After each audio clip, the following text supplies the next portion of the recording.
જૂનાગઢ જિલ્લામાં મેઘરાજાએ ધમાકેદાર એન્ટ્રી કરી છે। જિલ્લાના તમામ તાલુકાઓમાં નોંધપાત્ર વરસાદ થયો છે।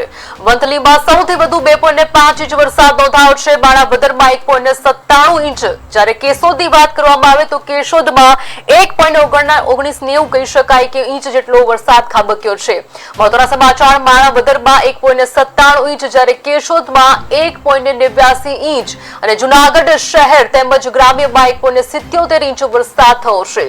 ગિરનાર પર્વત વિસ્તારમાં 2.48 ઇંચ વરસાદ નોંધાયો છે। પર્વત પરથી વહેતા ઝરણાઓએ પર્યટકોને આકર્ષ્યા છે। પ્રથમ વરસાદમાં બીજી વખત સોનરખ નદીમાં નવા નીર આવ્યા છે।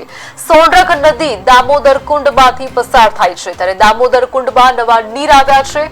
સાથે જ ગિરનાર જંગલ સોળે કળાએ ખીલી ઉઠ્યું છે। 2 દિવસથી વરસતા રીમઝીમ વરસાદે ગિરનારની પહાડી વિસ્તારોમાં ખુશનુમાન વાતાવરણ બનાવી દીધું છે। ગિરનાર પરથી આવતા ઝરણાઓથી વહેતી સોનરખ નદીમાં પાણી આવતા દામોદર કુંડ ફરી બીજી વખત છલકાયો છે।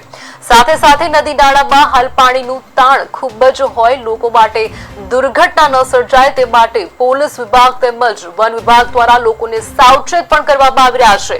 ત્યારે રોપવે સાઇડ પાસે ફોરેસ્ટની ચેકપોસ્ટ પર કડક હાથે ચેકિંગ કરી પછી જ લોકોને જંગલમાં પ્રવેશ આપવામાં